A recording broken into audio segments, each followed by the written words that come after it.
heading back to the museum now. Gotta make sure we open the museum every day by 1 o'clock. We're open from 1 to 7. And then some days we do ghost hunts at night. So we don't have one scheduled for tonight.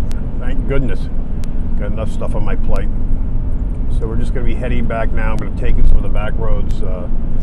Just checking onto the locations. We've heard stuff to see if anyone's out there. There's a lot of hunters out this time of the year, so I can stop and talk to them, pick their brain, and see if they've heard or seen anything. But a lot of the folks just don't like talking about it. They're uncomfortable. Even if they have seen something, they usually will come back and talk to us one-on-one, privately. Don't want their names out there, which I don't blame them. I mean, nobody wants to be the crazy person that saw Bigfoot out in the woods. But we have lots and lots of sightings here. Like I said, they go back to 85 years back. We're getting reports from the Hallowasaponi tribe and Medoc Mountain State Park area. We've had a brand new sighting coming out of there from Cal Morris. We've had ebony birds had a sighting the block behind the museum, which we get a lot of flack for. That's the third sighting we've had back there now in the last 12 years. It's been reported to us, which is crazy. I mean, it's just, the whole area is a hotbed.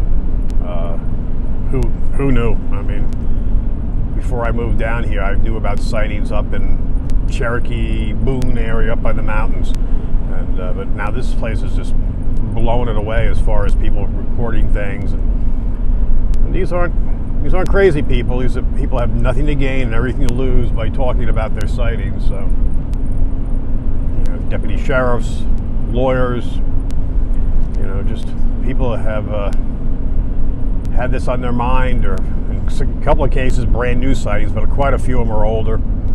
Had a gentleman come through, had a sighting down by, I guess it was Lewisburg back in '85. And he wanted to come in and talk about it. And this is something they saw, him and a buddy. They were uncomfortable about it at the time, told a few people. They told him he was crazy.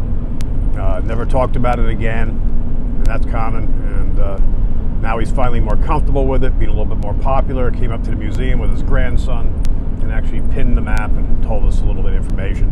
And then we went on Google Earth, and he was looking at it and saying, none of these places were there. I mean, it's been so long now. There's, you know, a development in the area. It was just literally, in that case, it was something walking the power lines, which is common. Power lines, streams, I mean, they seem to have their little highways they feel comfortable on.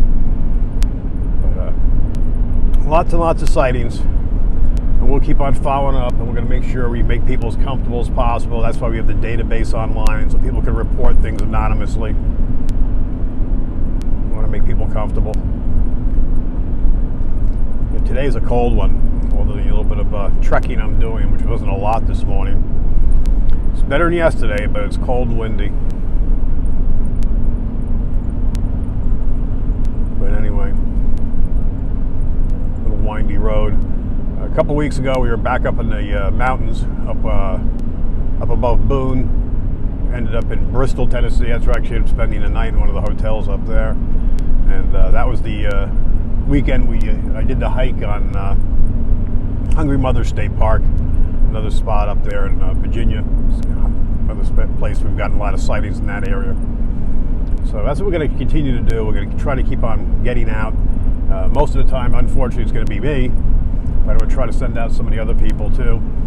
We can get as much stuff documented as possible. Yeah, I'm coming up on 95 now. Once I get on the other side of 95, that's an area where we've had some activity too. Get away from the population.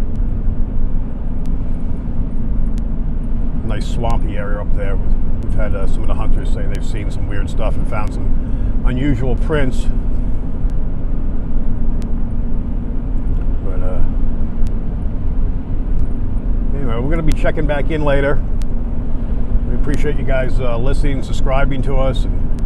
Please share, subscribe, tell your friends about it, and don't forget we have festivals coming up. We had a Bigfoot in the Park as a summertime thing we do, but we have April 25th. We have our Paracon, which is going to be our big one, which is going to be over at Lakeland Theater, and that's an all-day event. It's going to be $25 a person per seat, and we have a lot of good-sized names there. Ken Gerhardt's coming back, Haunted Collector, Ronald Murphy, we'll have quite a few other people. We're still working on someone to do the UFO stuff.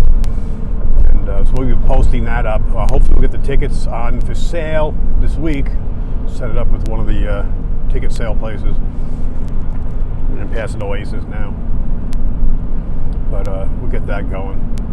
But it's always something. And then we got the hikes coming up, the moonlight hikes that we're going to be doing at Medoc Mountain State Park. We're going to pretty much stay to the park this time of the year because it's hunting season. Make sure everyone's safe. We'll still make sure people wear appropriate gear. And just, of course, we let the rangers know we're going to be out there. This way, God forbid, someone twists an ankle, we can get them out with a gator. But it's been crazy. Our plate is full. We're going to keep on doing it. And don't mind me, I got some trucks on the side of the road. Want to avoid them. But keep on checking in. We always have something going on. Thanks.